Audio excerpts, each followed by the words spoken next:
보도록 하겠습니다. 네. 여러분 같이 읽으셔도 좋고요. 제가 일단 드리겠습니다. 그리스도의 은혜로 너희를 부르신 이를 이같이 속히 떠나 다른 복음을 따르는 것을 내가 이상하게 여기노라. 다른 복음은 없나니 다만 어떤 사람들이 너희를 교란하여 그리스도의 복음을 변하게 하려 함이라. 그러나 우리나 혹은 하늘로부터 온 천사라도 우리가 너희에게 전한 복음 외에 다른 복음을 전하면 저주를 받을지어다. 우리가 전에 말하였거니와 내가 지금 다시 말하노니 만일 누구든지 너희가 받은 것 외에 다른 복음을 전하면 저주를 받을지어다. 아멘. 네.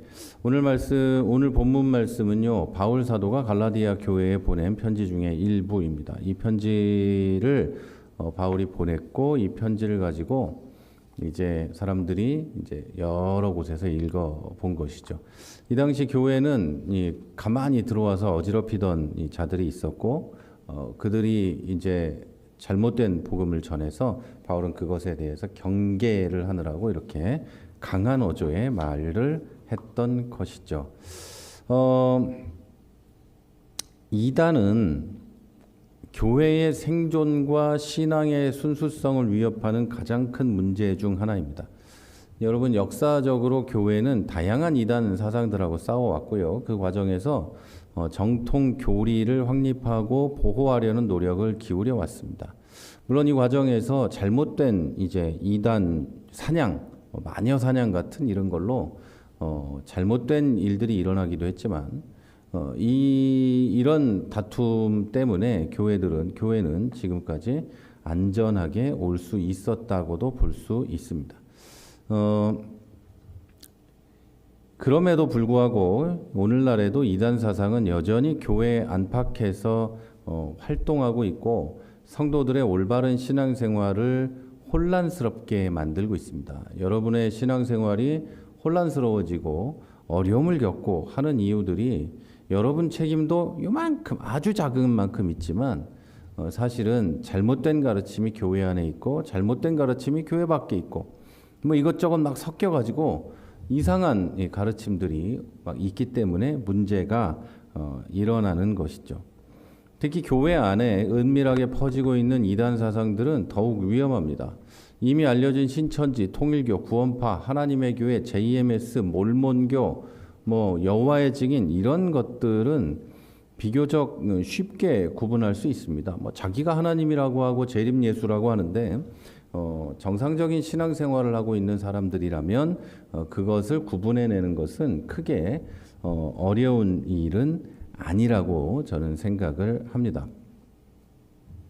자, 그런데 교회 안에 스며든 비성경적이고 이단적인 사상들은 성도들이 스스로 인지하고 대처하기가 어려운 경우가 많이 있습니다.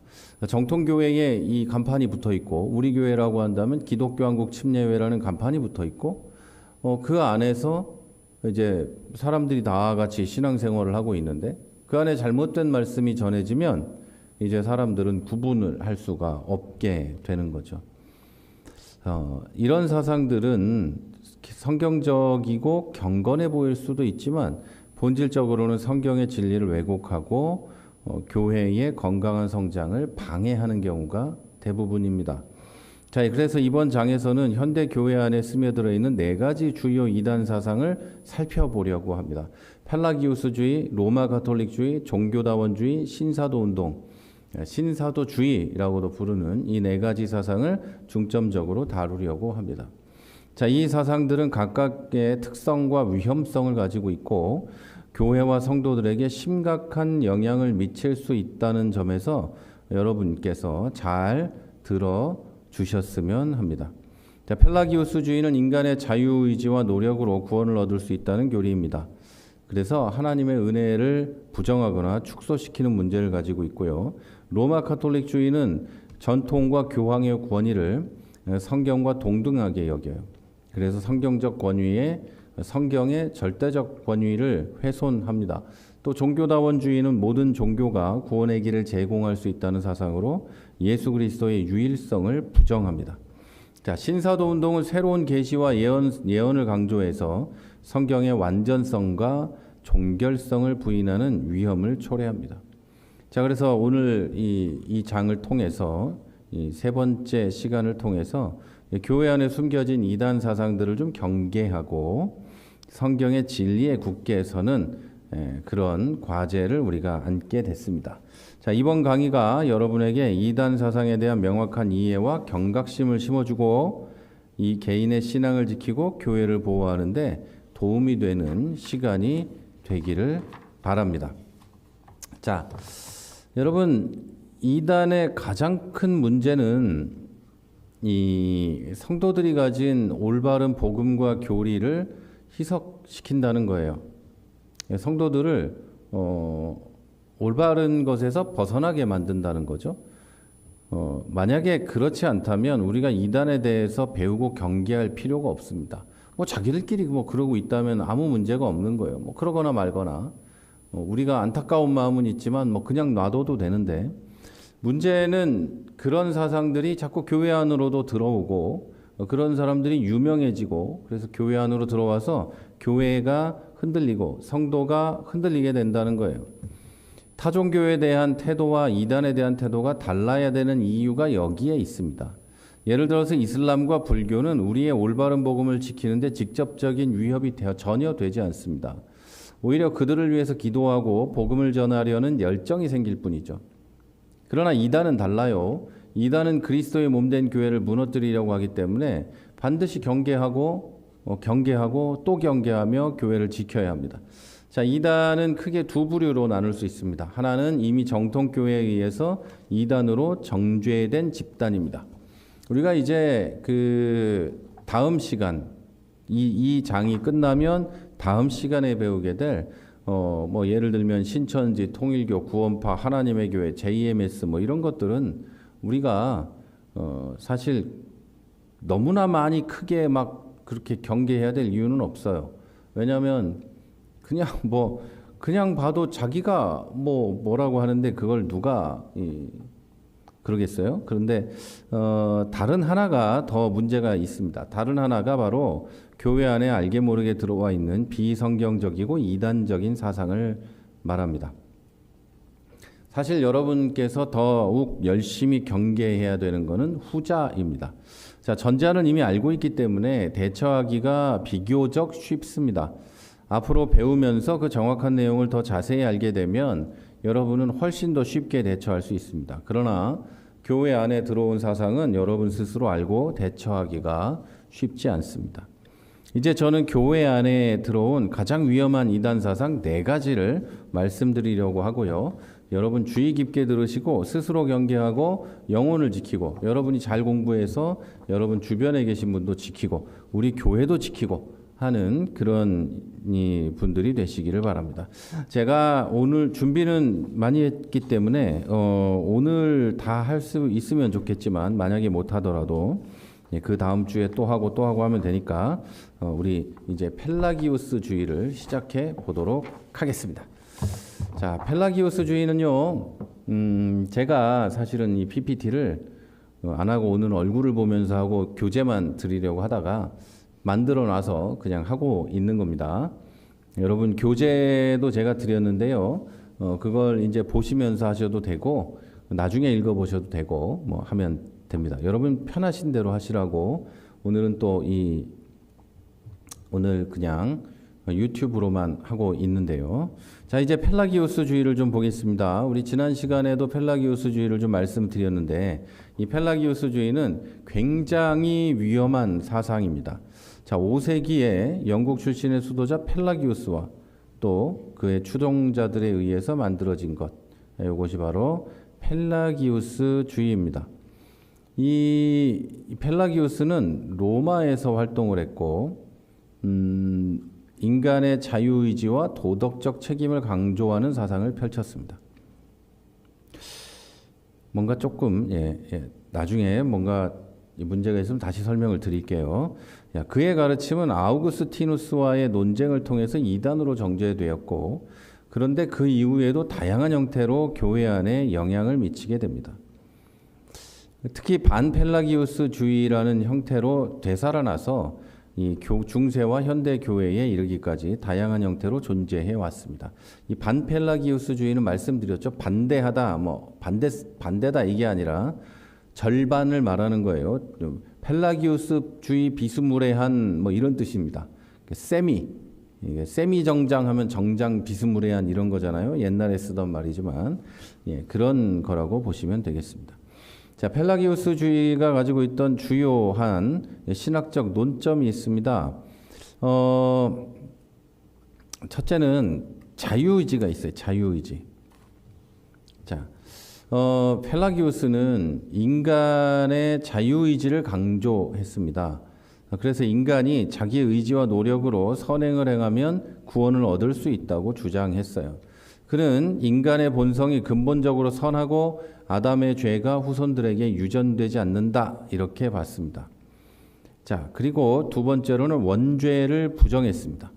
지금 여기 그 파워포인트에 나오는 것처럼 나오는 이 문제점 있죠. 이 문제점의 시작 부분이 이런 거예요. 원죄를 부정하니까 제가 죄송합니다. 지금 펠라기우스주의 슬라이드가 이 2개, 3개 있는데 그 맨 위에 거를 보면서 해야 되는데 두 번째 걸 보면서 얘기하니까 뭔가 이상하다 이런 생각을 하면서 지금 있었던 겁니다. 네. 지금 여기 노트북에 2개가 위아래로 돼 있는데 아래 것만 보고 지금 이상하다 왜 이거랑 원고랑 안 맞지 그러고 있었습니다. 죄송하고 이상하다 했어요. 그리고 두 번째는 원죄를 부정합니다. 펠라기우스는 원죄를 부정하고 아담의 죄가 후손들에게 영향을 미치지 않고 모든 인간이 죄 없이 태어난다 이렇게 주장을 했습니다. 자, 세 번째는 은총의 역할을 축소합니다. 이 사람은 하나님의 은총이 구원의 필수 조건인 건 인정하지만 인간의 자유의지가 구원의 결정적 요소라고 봤습니다. 즉 인간의 노력과 공로가 하나님의 은총을 받는데 이 중요한 역할을 한다고 믿었어요. 여러분이 펠라기우스주의는 이제 반펠라기우스주의로 이제 교회 안에 엄청나게 많이 들어와 있어요. 인간이 뭔가 하지 않으면 구원을 못 받는다. 아니면 인간의 노력이 구원을 조금 더 확실하게 한다는 식으로 이렇게 많이 교회 안에 들어와 있어요. 여러분은 이 사상을 굉장히 경계해야 합니다. 제가 이것을 우리 교회가 시작된 지 4년이 됐고 우리 이 교회 말고 어진동에서 모인 것까지 5년째예요. 그런데 창립 예배 드린 건 4년이 됐고요. 그런데 이제 시간까지 다 합쳐서 계속해서 강조하는 건 하나님의 은혜와 은총이 모든 것이다. 이렇게 말씀을 드렸죠. 그런데도 이 똑같은 얘기를 10년, 20년, 30년 들어도 변하지 않는 경우가 많이 있어요. 그건 그 안에 펠라기우스주의가 물들어 있기 때문이에요. 자기가 펠라기우스주의인 건 모르지만 그 생각이 이 안에 가득하기 때문에 절대로 고치지 못합니다. 그러니까 제가 계속해서 말씀드리는 이유가 바로 여기에 있는 거예요. 여러분께서 계속 이 이야기를 듣고 귀에 못이 박히도록 하나님의 은혜에 대해서 들어야 한다는 얘기죠. 자, 그럼 펠라기우스주의의 문제점. 왜 펠라기우스주의가 여러 교회에서 이단으로 정죄되었는가? 고대로부터 이단으로 정죄된 이유는 무엇인가에 관한 것이죠. 자, 펠라기우스주의는 여러 가지 이유로 교회에서 이단으로 정죄가 됐는데요. 구원의 은총을 부정합니다. 펠라기우스주의는 인간의 노력과 공로를 지나치게 강조해서 구원이 전적으로 하나님의 은혜라는 하나님의 은혜에 의존한다는 이 성경적 가르침을 부정합니다.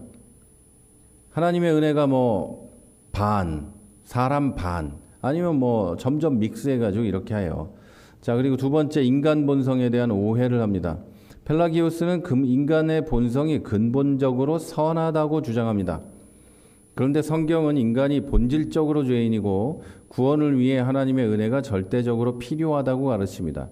요즘 세상에 널리 퍼져 있는 이 사상은 인간이 날 때부터 선하다는 이 생각을 퍼뜨립니다.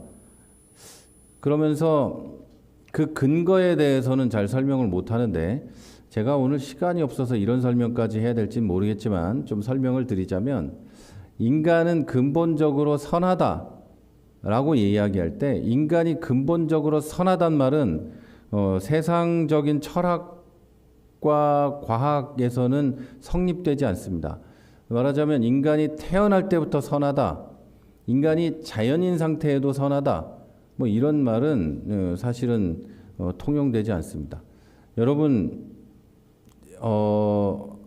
이렇게 한번 이야기해 보죠. 인간이 자연 상태다.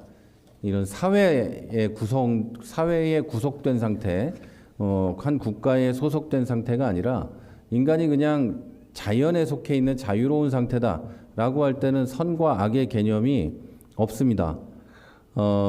성경에서만 선과 악의 개념을 찾을 수 있어요. 그런 상태라고 할지라도 제가 지금 급하게 말하느라 여러분 충분히 이해되게는 설명을 못 드리지만 여러분 이 세상 사람들은 인간이 동물이라고 이야기하죠. 다만 사회를 이렇게 구성하고 사회 규범을 만들어 놓고 법 안에서 이렇게 살아가기 때문에 다른 동물과 차이가 있게 살 뿐이지 인간은 본질적으로 동물과 다르지 않다고 얘기하죠. 근데 동물인 경우에 자연에서 살고 있는 동물인 경우에 선과 악을 판단할 수 없습니다. 예를 들면 원숭이 집단 안에서는 자기들끼리 선과 악을 판단할 수 있겠죠. 뭐 맨 위에 그 권력과 권위에 도전하면 악이 될 것이고 뭐 자기들의 규범이 있겠지만 자연 전체 안에서는 선과 악이 없어요. 호랑이는 여우를 잡아먹고 여우는 토끼를 잡아먹고 그러는 것이 그 안에서는 악이 아니란 말이죠. 자, 그런데 그 상태에서는 세상적인 이 철학이나 이런 관점에서 바라볼 때는 그 상태는 이 죄가 없는 거예요. 선도 없고 악도 없으니까. 그런데 이 규범 안에 들어오면 선과 악이 있다는 거죠. 자, 그러나 성경은 뭐라고 얘기하냐면 인간은 날 때부터 죄인이다. 날 때부터 죄가 있다. 이렇게 얘기해요. 여기서 말하는 죄도 다시 말씀드리지만 하나님 안에서 죄가 있다는 거예요. 하나님 안에서라고 그러면 좀 표현이 그렇죠. 하나님께서 말씀하신 것에서 벗어났다. 하나님을 좋아하지 않는다. 하나님을 미워한다. 이런 것을 보고 이제 성경은 죄라고 하는 거거든요. 그래서 죄가 뭔지 모르는 자연 상태에서도 인간은 죄인인 거예요. 그래서 태어나자마자 죄인인 거죠. 태어나서 무슨 뭐 흉악한 범죄를 저지르겠어요. 그런 뜻이 아니고 하여튼 이 하나님께서 이 말씀하신 것을 어기고 하나님의 뜻을 어기고 하나님이 원하는 것을 하고 싶지 않고 그런 상태에 놓이게 된다. 그것이 바로 죄인인 상태다 이런 거죠. 그러나 세상의 이 철학과 이 철학에서는 이 철학을 너무 좁게 보시면 안 됩니다.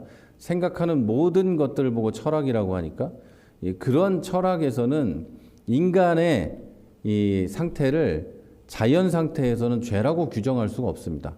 왜냐하면 자연 상태니까요. 그런데 우리 신학에서는 성경에서는 자연 상태에 태어난 사람도 죄인입니다. 아담이 타락한 이유로 모두 그렇다는 거죠. 제가 막 지금 내용이 많아가지고 급하게 하느라고 자세히는 설명을 못 드렸지만 제가 사실은 지금 그 교회사에 관한 책을 하나 이렇게 처음부터 시작해서 쓰고 있고요. 교회 이 사상의 발달과 발전에 대해서도 이렇게 하고 있으니까 나중에 기회가 되면 그걸 가지고도 여러분과 이야기하다 보면 이런 얘기들을 좀 이야기를 더 자세히 할 수 있을 것 같아요. 네, 그래서 지금 생각이 나서 말씀드린 거고 두 번째 지나갔죠. 세 번째 원죄를 부정합니다. 펠라기우스주의는 아담의 죄가 후손들에게 유전되지 않기 때문에 원죄가 없다고 이야기합니다. 그러나 성경은 모든 인간이 아담의 죄로 인해 죄인이 되었다고 명확하게 가르칩니다. 아담 한 사람 때문에 모든 인류에게 죄가 들어옵니다. 그러나 이것은 이단들이 이야기하는 것처럼 혈통을 통해서 전해지는 게 아니고 언약이 깨졌기 때문이에요. 여러 번 말씀드렸죠. 하나님이 아담에게 주신 약속을 아담이 깨버렸기 때문에 그 약속이 깨진 거예요. 그래서 그 약속의 안에는 동산 중앙에 있는 이 나무의 실과를 먹지 말라였고 먹으면 죽는다 이거였죠. 근데 그걸 어겼기 때문에 모든 인간에게는 죄가 생긴 거예요. 하나님과의 약속을 깬 죄가 이어지고 있는 거예요. 조상의 죄가 대대로 흐르는 뭐 그런 거 절대 아닙니다. 예. 약속이 깨졌고 그 약속을 이제 다시 그 약속으로 깨진 것을 다시 회복시켜 주기 위해서 예수 그리스도께서 오셔서 언약을 다시 신약을 세워 주신 거죠. 그래서 구약 신약 이거예요. 자 그러면 이 펠라기우스 주의에 대해서 현대 개혁주의 교회가 어떤 이제 입장을 가지고 있냐면 현대 개혁주의 교회는 펠라기우스주의를 강하게 비판합니다. 아우구스티누스의 가르침을 따르고 있어요. 개혁주의 신학은 전적 타락과 전적 은혜를 강조합니다. 이 전적 타락은 인간은 아담의 타락으로 인해 전적으로 부패했고 자신의 의지로는 하나님을 기쁘시게 할 수 없다는 이야기입니다.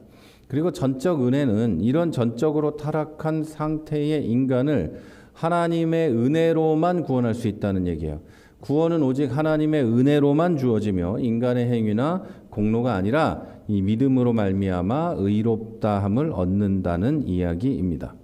자, 그러면 현대 교회 안에 펠라기우스 주의는 어떻게 들어와 있는가라는 걸 한번 살펴보겠습니다. 자, 이 현대 교회는 인본주의적인 경향을 보입니다. 현대 한국 교회는 인간의 노력과 공로를 강조하는 인본주의적인 경향을 보입니다. 이는 종종 긍정적 사고와 자기 개발을 강조하는 설교와 교육에서 드러나고 있습니다. 이런 얘기들을 조금 더 자세히 하면 좋겠지만 더 많이 자세히 하면 현대 교회를 좀 부정적으로 생각할 수 있기 때문에 그런 교회가 그렇게 많진 않아요. 자, 이러한 접근은 펠라기우스주의의 인간 긍정 사상과 유사합니다.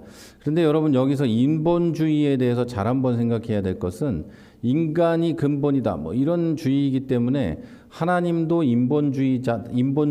이런 이상한 소리를 하는 사람들이 있어요. 하나님은 그렇죠. 하나님은 인간을 그렇게까지 사랑하시죠. 예수님을 십자가에 못 박히게 할 만큼 외아들 예수님을 십자가에 못 박히게 할 만큼 사랑하시지만 인간의 신앙생활은 하나님 중심이어야 되는 거예요.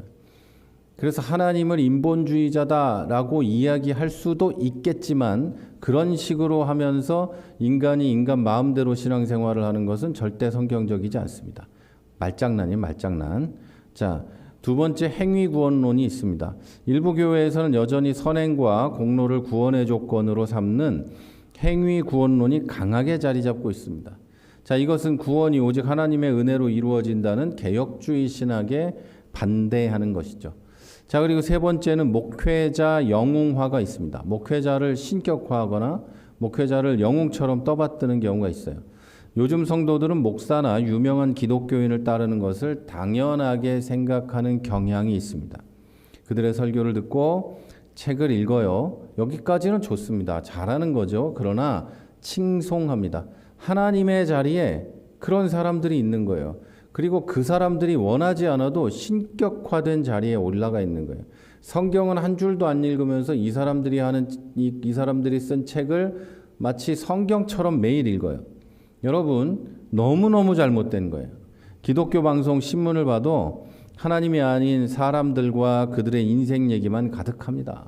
뭐 어떻게 돼서 이렇게 성공할 수 있었는지, 하나님이 나를 얼마나 잘 인도해 줬는지 모른다, 뭐 이런 얘기가 가득해요.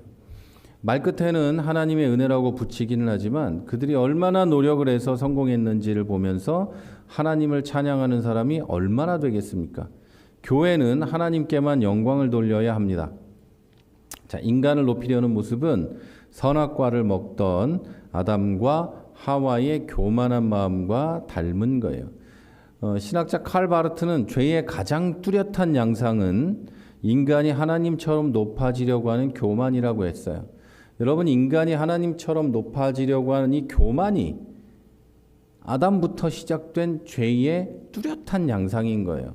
바벨탑, 그 이후에 일어나는 일들, 노아의 홍수 시대에 노아가 아무리 이야기를 해도 방주에 타지 않았던 사람들, 예수님을 십자가에 못 박고 내려오라고 침뱉던 사람들, 예수님을 믿으라고 아무리 말해도 믿으라고 말하는 사람을 죽였던 사람들, 여러분, 이 모든 것들이 교만이에요.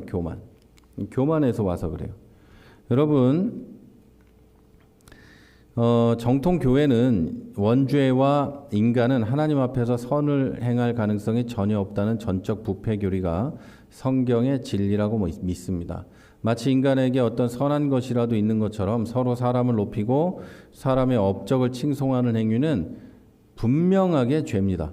서로 격려하고 칭찬하는 건 좋은 일이에요. 잘했다, 아름답습니다, 정말 멋집니다, 이렇게 칭찬하는 건 좋지만 하나님보다 그 일을 앞에 둬서는 안 되고 스스로 칭찬받으려고 해서도 안 됩니다. 하나님보다 내가 높아지려고 하지 않는 저와 우리 모두가 되기를 바랍니다. 자, 이 펠라기우스주의는 교회 역사에서 여러 차례 이단으로 정죄되지만 그 사상은 여전히 교회 안에 남아서 영향을 미치고 있습니다. 이 현대교회는 이러한 이단적 사상에 대해서 경각심을 가지고 성경적 진리와 전통적 교리를 지켜야 할 줄로 믿습니다.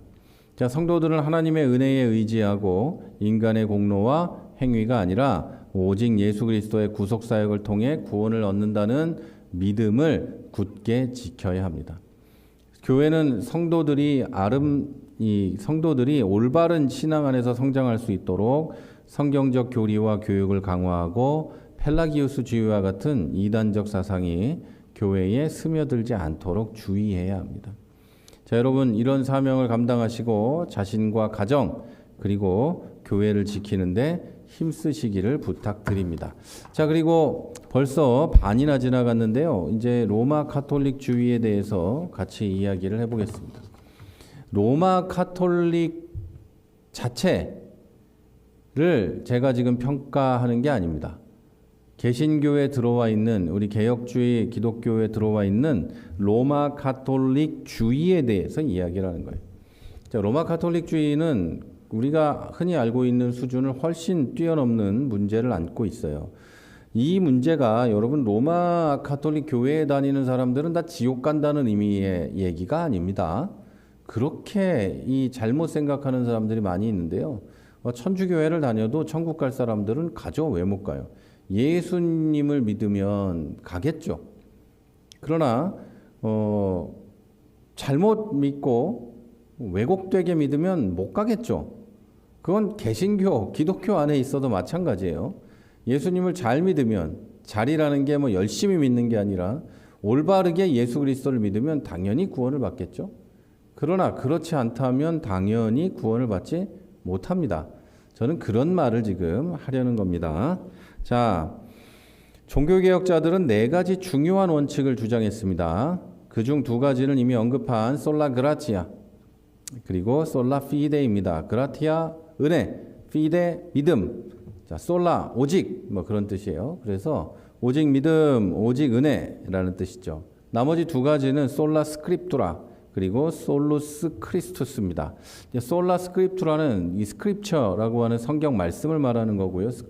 크리스투스는 예수님을 말하는 거죠. 오직 성경, 오직 예수 이 말을 하는 겁니다. 그래서 종교개혁의 이 원칙은 오직 은혜, 오직 믿음, 오직 성경, 오직 그리스도입니다. 자, 이것은 로마 교회의 핵심 사상, 즉 성경과 전통, 그리스도와 마리아에 대한 비판이었어요. 이 잘못된 생각을 그때 이 중세의 이 종교개혁이 일어날 때 즈음에 로마 가톨릭이 이런 생각들을 가지고 있었기 때문이죠. 자, 그래서 이것을 가지고 주요한 이 신학적 논점을 좀 같이 이야기를 해보려고 합니다. 자, 솔라 스크립투라에 대해서 한번 이야기를 해보겠습니다. 이 개념은 개신교의 핵심 원리로 모든 신앙과 실천의 기준이 오직 성경에 있다는 겁니다. 성경은 신앙의 유일한 권위입니다. 다른 거는 없어요. 우리 기독교는 다른 이 기준이 있다고 보지를 않습니다. 성경만 우리의 기준이고 성경만 유일하다 이렇게 믿어요. 그렇기 때문에 다른 말을 하면 안 되는 거예요. 누가 어떤 주장을 하면 그것이 성경에 있는가 없는가, 과연 성경적인가 아닌가 먼저 판단해 봐야 하는 것이죠. 자, 로마 가톨릭 교회의 이 입장은 어떤가 하면요. 성경 외에도 교회의 전통을 신앙의 권위로 인정합니다. 교회의 교리와 결정은 성경과 동등한 권위를 가진다고 믿습니다. 자, 이것은 교황과 공의회의 결정이 신앙과 도덕에 대해 오류가 없다는 교황 무오설, 교황 무류설 이런 식으로 이야기할 수 있는데요. 그런 교리로 나타납니다. 자, 교회는 성경 외에 전통이라는 또 다른 진리를 믿어요. 전통은 교회가 결정한 것들을 말하고 교회 회의에서 뭔가를 결정하면 그 내용은 성경과 동등한 권위를 가진다고 믿습니다. 자, 그래서 그들은 성경도 하나의 전통에 불과하다고 보고 있는 거예요. 전통이 성경보다 위에 있다고 보는 건 아니지만 성경도 있고 교회의 전통도 있는 거예요. 그래서 나쁘게 조금 부정적으로 표현하면 성경이 하나의 전통에 불과하다 이렇게 표현할 수도 있는 거죠. 자, 이 전통은 성경에 뭐가 있든 없든 스스로 만들어낼 수 있는 거예요. 그래서 면죄부도 이렇게 만들어졌고요. 올바른 번역은 면벌부죠. 면죄라기보다 죄가 사라지는 게 아니고 죄에 대한 죄에 대한 대가를 없애주는 거였으니까요. 돈을 내면. 그래서 이제 헌금함에 면죄부를 살 때 돈을 땡강 늘어져서 돈이 땡그랑하고 이 헌금함 바닥에 떨어질 때 연옥이나 지옥에 있던 일가 친척이 이렇게 휙 하고 천국으로 올라간다는 이런 교리를 만들어내기도 했어요. 그리고 마리아를 제2의 중보자로 만들어요. 물론 마리아는 예수님의 어머니로서 충분히 존경하고 높임을 받아야 될 사람 중에 하나입니다. 사람들 중에. 그러나 높임을 받는 존재라고 보기는 어렵죠. 사람들 중에도 개신교회에도 굉장히 좋은 일을 하신 목사님이나 훌륭한 이제 성도님들이 계시면 우리가 그분들의 업적을 높이기도 하잖아요. 기리기도 하고. 근데 그거 이상이 돼서는 안 된다는 거죠. 찬양을 받으실 분, 하나님과 사람 사이의 중보자, 그분은 오직 예수 그리스도 한 분밖에 안 계십니다. 그리고 마리아가 원죄 없이 성자 예수님을 잉태했다고 이야기하죠. 무염수태설을 주장해요. 오염이 없이 오염되지 않은 상태로 이제 잉태했다고 이야기하고요. 이 세상에서의 삶을 마친 후에 육신과 영혼을 하나님께서 승천시켰다 이렇게 가르쳐요. 그래서 마리아가 하나님과 사람 사이의 중보자가 되고, 왜냐하면 예수님 어머니니까요. 그렇게 중보자가 되고 마리아가 원죄가 없이 성자를 잉태했다. 무염수태설을 주장하고, 그리고 마지막에는 육신과 영혼이 그대로 하나님께 승천했다 이렇게 가르쳐요. 성모 승천설을 주장하죠. 그래서 유럽에 가보면 성모 승천 성당이 많이 있어요. 몽마르트 언덕 옆에 있는 것도 성모 승천 성당이라고 제가 기억을 하고 있습니다. 자, 그리고 솔루스 크리스투스. 자, 개념은 구원의 유일한 중보자는 예수 그리스도라는 뜻입니다. 모든 구원은 예수님을 통해서만 이루어져요. 자, 그런데 로마 가톨릭의 입장은 이렇습니다. 로마 가톨릭 교회는 마리아와 성인들이 중보자의 역할을 한다고 믿어요. 자, 예수님만 중보자인데 거기는 이제 마리아와 성인들이 중보자가 된다고 믿습니다. 예를 들어서 마리아가 은총의 중재자로 여겨지고 성인들은 기도의 중재자라고 여겨져요. 자, 그래서 기도를 할 때 마리아에게 기도를 하고 그리고 성인들의 이름을 부르면서 기도를 해요. 이제 개념상은 이런 겁니다. 하나님께 내가 직접 기도하는 것보다 이제 마리아가 예수님 어머니시니까 그분에게 도와달라고 하면 더 하나님이 잘 들어주시지 않겠는가. 그리고 이 성인들이라고 부르는 사람들이 있어요. 신앙을 잘 지키다가 이제 돌아가신 분, 성인으로 추앙을 받는데 그분들에게 이야기를 하면 잘 하나님께 말씀드려주지 않겠는가. 그럼 하나님이 이 이야기를 듣고 조금 더 나의 기도를 잘 들어주지 않으시겠는가. 이런 이야기죠. 그러나 여러분, 우리 기독교는 그것에 반대합니다. 개신교는. 왜냐하면 하나님과 나의 관계는 그리스도로 인해서 완전히 회복되었고 아버지와 자녀의 관계가 됐습니다. 아버지와 자녀의 관계에 아무런 상관이 없는 사람이 끼어드는 것 자체가 좀 말이 안 되는 거죠. 그리고 아버지와 나와 부모님과 내가 1대1로 얘기하는 게 가장 좋지. 중간에 누가 같은 형제라고 해도 끼어드는 것이 그렇게 올바르다고 생각되지도 않습니다. 그리고 사제에게 가서 이 고해성사를 해서 죄의 용서를 구하는 것도 올바르지 않습니다. 자, 그리고 솔라 그라티아가 있습니다. 개념은 구원은 오직 하나님, 먼저 이 중간에 빼먹었는데요. 이 솔루스 크리스투스에서 마리아나 이 성인들이 기도의 중재자나 은총의 중재자로 끼어드는 것은 성경적인 근거라기보다는 교회의 전통에 의해서 형성된 거라고 볼 수 있습니다. 자, 그 다음 솔라 그라티아가 있습니다. 구원은 하나님의 은혜로만 이루어진다는 뜻입니다. 인간의 행위나 공로는 구원에 아무런 기여를 하지 않습니다.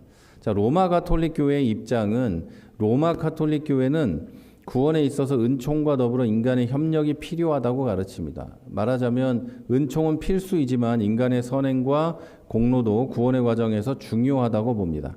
그러나 우리 개혁교회에서는, 우리 개신교회에서는 하나님의 은혜만 중요하다고 이야기합니다. 그리고 은혜를 받아 구원을 받은 사람은 그 삶이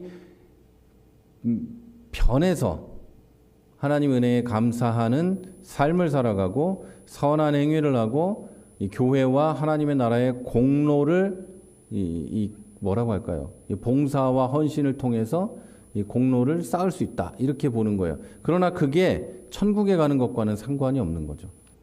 무슨 말인지 이해가 되시겠죠? 구원의 과정에선 중요하지 않아요. 이 천국에 가는, 그러나 그 과정은 성화되어서 그리스도와 이 같이 되는 그 과정에서는 필수적인 거죠. 그런데 그건 내가 노력으로 한다기보다는 그건 역시 은혜로 성령의 인도하심으로 하게 되는 거죠. 자, 그 다음은 솔라 피데라고 있습니다. 자, 이 개념은 구원이 오직 믿음으로만 얻어진다는 거예요. 인간의 행위가 아니라 예수 그리스도를 믿는 믿음으로만 의롭게 된다는 거죠. 그리고 이 믿음조차 성령의 은혜로 주신다는 거예요. 그리고 이런 부분에 있어서 이 기독교 교회 가운데 감리교회나 장로교회나 또 목사님마다 또 교단마다 많은이 아니고 극단으로 달리는 것처럼 말하는 이런 경향이 있는데, 그건 극단으로 달리고 있는 게 아니고 약간의 차이가 있는, 말에 약간의 차이가 있는 거예요. 그러나 그런 부분들은 충분히 교회 안에서 이해가 될 만한 일들이고, 그것까지 하기에는 오늘 시간이 많이 없기 때문에 넘어가도록 하겠습니다. 나중에 다 이야기를 하도록 할게요. 자, 그러나 이 솔라 피데에 대한 이 로마 가톨릭 교회의 입장은 믿음과 함께 행위도 구원에 있어서 중요하다, 이렇게 가르칩니다.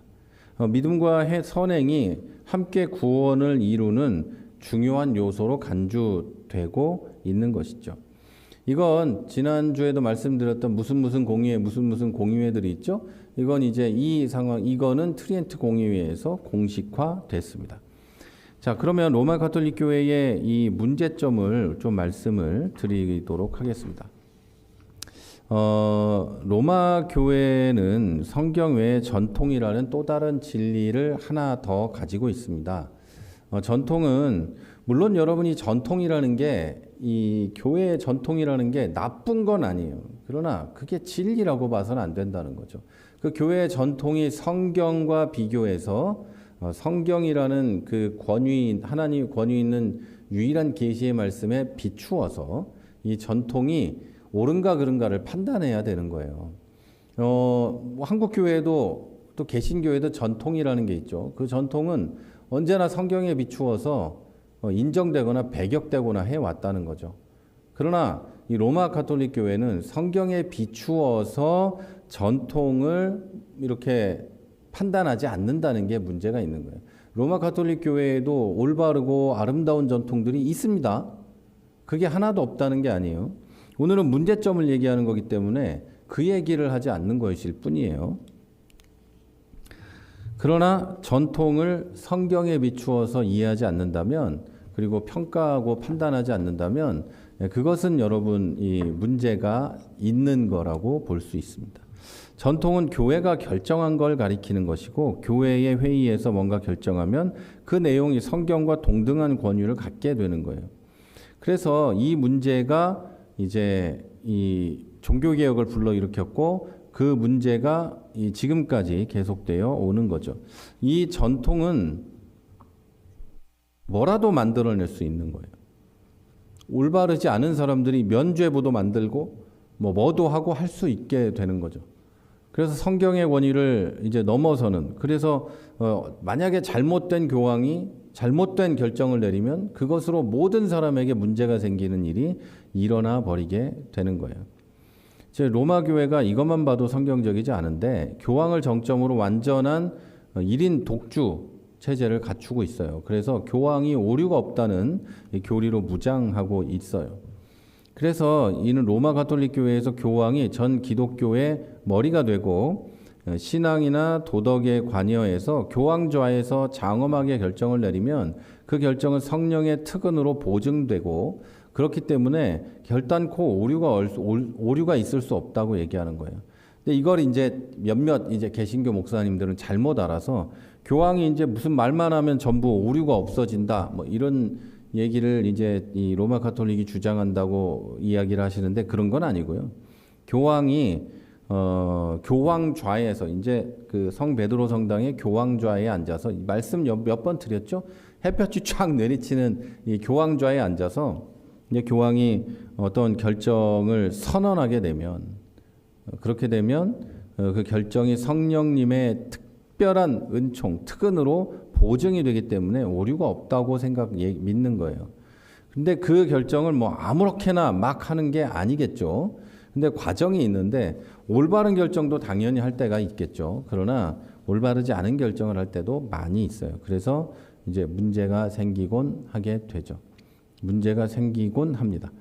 그런 문제들은 이 교회사에 굉장히 많은 경우가 있는데, 그런 경우들은 이제 다 뭐 할 수는 없지만 종종 함께 이야기를 나누도록 하겠습니다.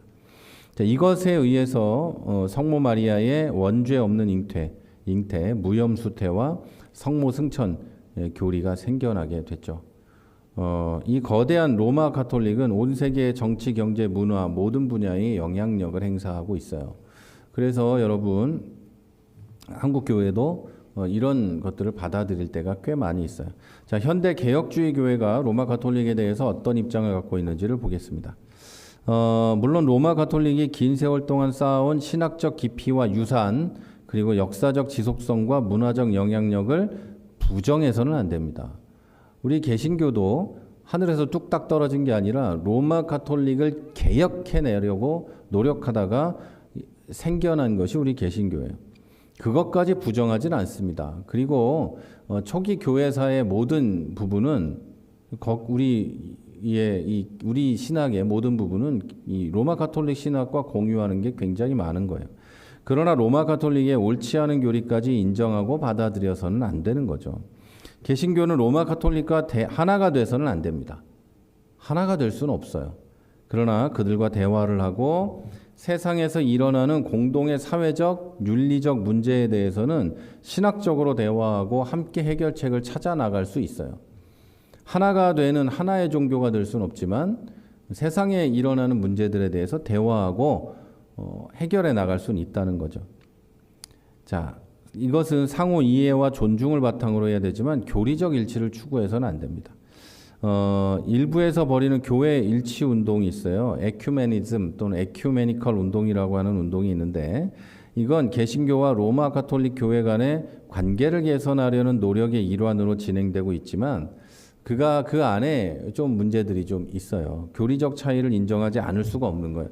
서로 좀 부딪히고 싸우고 그러해야 되는데 뭐 그러고 싶지는 않은, 그래서 교리적 문제를 해결하지 못하는 그런 부분들이 좀 있습니다. 자, 그럼 현대 교회 안에 있는 이 로마 가톨릭주의의 문제까지 보면 오늘은 이제 마칠 수 있겠습니다. 제가 중간에 이 다른 말을 안 하고 빨리빨리 하려고 노력을 했는데도 이렇게 시간이 많지 않네요. 참 그래요. 예. 요즘에는 개신교 지도자들이 로마 교회와 함께 하려는, 또한 그들에게 배우려는 의지를 보일 때가 많이 있습니다. 제왕적 담임 목사 제도가 그 한 예이죠. 절대적 권한을 가진 제왕처럼 운영하는 교회가 대형 교회는 물론이고 뭐 중형 교회 뭐 이런 교회까지 이제 생겨나고 있어요. 그런데 강력한 지도자를 추앙하고 로마의 교회 같은 대성당 같은 그런 거대한 예배당을 짓고 성전이라는 이름으로 건축하고 그 위용을 과시하는 것은 의식적이든 무의식적이든 로마 교회와 다른 게 아닙니다. 여러 번 말씀드렸지만 교회는 예배당이라고 불러야지 성전이라고 부르지 않습니다. 성전은 거룩한 집인데 하나님이 여기 계신다는 뜻이니까요. 예, 그런 거 아니거든요. 물론 이제 입에 배 가지고 그런 뜻이 아니지만 사용하는 것까지는 아무 문제가 없습니다. 그러나 그 뭐 중보기도 같은 뭐 비슷한 예로 사용할 수 있지만 이걸 여기에 하나님이 계신 것처럼 그렇게 이야기해서는 안 될 것입니다. 성경이 가르치는 교회는 작은 공동체예요. 예수님은 충분히 온 세상을 지배하시고 대제국을 이루실 수 있는 능력이 있는 분이었지만 그런 시도도 하지 않으셨고 제자들에게도 낮아지라고만 가르치셨어요. 낮아져라, 겸손해라, 낮아져라 이렇게 했단 말이죠. 성경에는 거대한 로마의 베드로 성당 같은 교회를 지으라는 기록도 없습니다. 오히려 예루살렘 성전을 허물어 버리겠다 이렇게까지 이야기를 하셨죠. 예수님은 세상으로부터 버림받고 침뱉음을 받고 채찍질을 당하고 못박힘 당하시고 조롱당하시고 수치받으시고 죽으셨어요. 제자들에게도 그러한 길을 따르도록 가르치고 명령하셨어요. 내 나라는 세상의 것과 다르다 이렇게까지 말씀을 하셨어요. 그러나 로마 교회는 세상 나라와 질적 차이가 없는 거대한 나라를 지향해 왔어요. 그리고 지금의 교회들이 그러한 로마 교회와 같은 길을 가고 있어요. 크리스텐돔이라고 하죠. 이 종교와 정치가 하나가 돼서 이 기독교 국가를 세우려고 하는 이런 노력들이죠. 예, 그런 거를 아무렇지도 않게 하고 있는 거예요. 종교인들이 이 기독교인들이 정당을 만들고 국가 권력을 장악하려고 하고 이런 일을 하고 있는 거죠. 이게 이 급진적인 좌파가 됐든 급진적인 우파가 됐든 기독교인은 그런 식으로 정치하는 게 아닙니다. 기독교인은 기도하고 또 사회에 어떤 정당이나 어떤 누구가 정권을 잡든 문제가 있으면 그것에 대해서 말하고 하는 것이 기독교인의 정치 참여지 이 정당을 만들어서 정권을 장악하고 이런 거는 올바르지 않습니다. 종교와 정치는 분리돼야 합니다. 분리되지 않으면 로마 교회와 같은 문제가 생기고 종교개혁 기간에 있었던 분리되지 않았을 때 일어나는 문제들도 생기게 됩니다. 이 절대 안 되는 거예요. 절대. 하여간 절대 안 되는 겁니다. 이것도 길게 얘기하고 싶지만 하지 못해서 아쉬운 마음을 삼키며 다음으로 넘어가도록 하겠습니다. 이제 다 끝나갑니다. 우리가 로마 가톨릭 교회의 어떤 괜찮은 면만 이렇게 받아들일 수는 있겠죠. 아까 말씀드린 대로 긴 세월의 신학적 전통과 그들이 가지고 있는 유산들은 공유하는 부분이 굉장히 많이 있어요. 그러니까 그런 부분들은 충분히 받아들일 수도 있고 같이 갈 수 있겠지만 여러분 그렇지 않은 부분은 절대적으로 배격하고 개혁주의 전통, 개신교 전통을 지켜야 합니다. 오늘날 로마 교회에 대해서 우리가 어떤 태도를 취하는 것이 옳은지 입장을 정할 필요가 있어요. 여러분 제가 로마 가톨릭 교회라고 말하는 건 이유가 있습니다. 이건 우리가 알고 있는 이 가톨릭 교회, 이건 로마 가톨릭 교회를 말하는 거거든요. 정교회 이런 것과 다르고 뭐 그리스 정교회, 러시아 정교회 뭐 이런 것과도 달라요. 그래서 이 로마 가톨릭 교회라고 표현을 하고 있는 거예요. 성공회랑도 다른 겁니다. 그래서 로마 가톨릭 교회라고 말하는 거지 그거가 비하하는 표현이 절대 아닙니다. 로만 캐톨릭 처치예요, 영어로도. 그래서 로마 가톨릭 교회라고 말을 하고 있는 겁니다. 또 어떤 사람들이 로마 교회라고 하니까 나쁜 말 아니요? 이렇게 할까봐 미리 말씀을 드려요. 그런 게 아니에요. 자기들이 정해놓은 이름도 로만 캐톨릭 처치예요. 그러니까 절대 그런 게 아닙니다. 자, 이 로마 교회에 대해서 우리는 명확한 태도를 취해야 되는데요. 루터와 칼빈은 로마 교회를 적그리스도의 집단이라고 규정했어요.